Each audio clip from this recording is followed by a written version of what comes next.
Hello friends, Namaste. Myself Dr. Rajendra Sahu, consultant pain specialist at Neuron Pain Clinic, Bhubaneswar.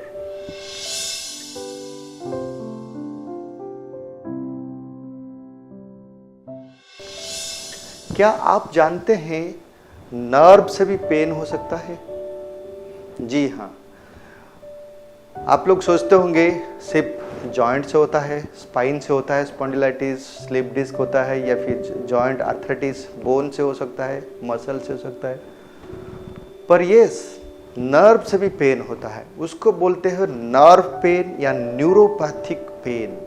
Actually even if joint muscle से जो pen आता है, वो pain sensation भी nerve carry करता है। Nerve लेके स्पाइनल कॉर्ड फिर ब्रेन तक पहुंच जाता है और हमको पेन का महसूस होता है। ब्रेन का एरिया है, that is a pain pathway. We call different level में signals, chemical transmitters, neurotransmitters, chemicals secrete होते हैं। आइदर वो पेन को बढ़ाते हैं या कम करते हैं। बट काफ़ी जगह में क्या होता है, वो नर्व डैमेज हो जाने से पेन होता है। वेरियस कारण से नर्व डैमेज होता है, नर्व कंप्रेशन होता है, leading to pain. That is called nerve pain या न्यूरोपैथिक पेन। न्यूरोपैथिक पेन होता क्या है? न्यूरोपैथिक पेन में आपको महसूस होता है tingling, burning, stabbing, numbness, electric shock type pain, वो सब होता है। झंझनाहट होना, जलन होना, कोई सुई से चुभाता है, pins and needles type pain, numbness लगता है, ये सब नर्व से पेन होता है। मान लो ये हाथ का पेन हो सकता है नर्व दबने से, कभी बार फेस में भी हो सकता है,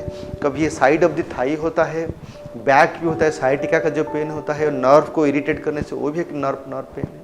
ठीक है, तो नर्व पेन क्यों होता है और किसको होता है, पहले चीज जानते हैं। एक तो रिस्क फैक्टर, जो डायबिटीज है, लॉन्ग टर्म डायबिटीज है, उनको नर्व पेन होता है। टिपिकली फुट पे पेन होता है, जलन होता है पैर के नीचे या ऊपर कैसा, फुट में होता है, ये हाथ में भी हो सकता है। डायबिटीज, थायराइड पेशेंट को, जो अल्कोहलिक है, बहुत सालों से ज़्यादा अल्कोहल, क्रोनिक अल्कोहलिज्म, उनके not regular social drinker, chronic alcoholism. HIV infected patient, उनको भी नर्व पेन होता है। स्ट्रोक में, ओके, पैरालिसिस हुआ, स्ट्रोक के बाद एक साइड का नर्व पेन चालू होता है कुछ महीने के बाद। पार्किंसन डिजीज में, मल्टीपल स्क्लेरोसिस, ये सब में भी नर्व पेन होता है। काफ़ी वायरल इन्फेक्शन के बाद भी नर्व पेन हो सकता है। एक और कॉमन कॉज नर्व पेन का होता है हर्पिस जोस्टर, जैसे स्किन का रैसेस होता है, रेड कलर रैश, मान लो यहाँ पे होगा, मुंह पे होगा, कहीं पे हो सकता है 5-7 डेज रेड रैसेस होता है। फिर जब हील हो जाता है वो रैसेस 1-2 वीक के बाद, कुछ 1-2 महीने के बाद उसको पेन चालू होता है। उसको बोलते हैं पोस्ट हॉर्पिटिक न्यूरालजिया, बहुत जोर से होता है, जलन जैसा होता है, करंट शॉक जैसा होता है, इलेक्ट्रिक शॉक टाइप। कभी कभी होता है ट्रॉमा या इंजुरी के बाद, गिर गए, चोट लगा, बार बार कुछ गिरा आपके पैर के ऊपर, वो एरिया फिर सेंसिटाइज होकर नर्व होके न्यूरोपैथिक पेन हो सकता है। Another common cause of nerve pain is surgery, operation के बाद, हर्निया ऑपरेशन हुआ, ब्रेस्ट हुआ, लंग्स का ऑपरेशन हुआ, रिप्लेसमेंट हुआ, काफ़ी वो जो स्मॉल नर्व होता है स्किन के नीचे मसल के, वो नर्व डैमेज होते हैं, इरिटेट होते हैं, कभी बार वो नर्व स्ट्रेच हो जाता है, नर्व को एंट्रैपमेंट हो जाता है, leading to tingling, burning type of pain, that is also following surgery और trauma, is again a very common thing. तो और एक कॉमन कॉज होता है विटामिन डेफिशिएंसी, विटामिन B12, वो भी नर्व को सप्लाई देता है। काफ़ी सारे विटामिन मिनरल्स के डेफिशिएंसी भी नर्व पेन होता है।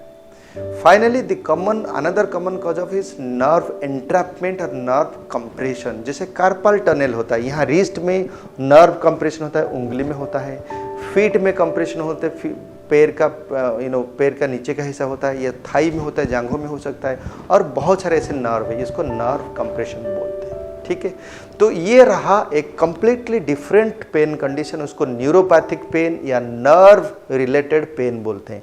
उसका treatment regular joint pain, spinal pain, headache से कंप्लीटली डिफरेंट है। वो मैं अगले एपिसोड में बात करूंगा। Thank you very much for watching.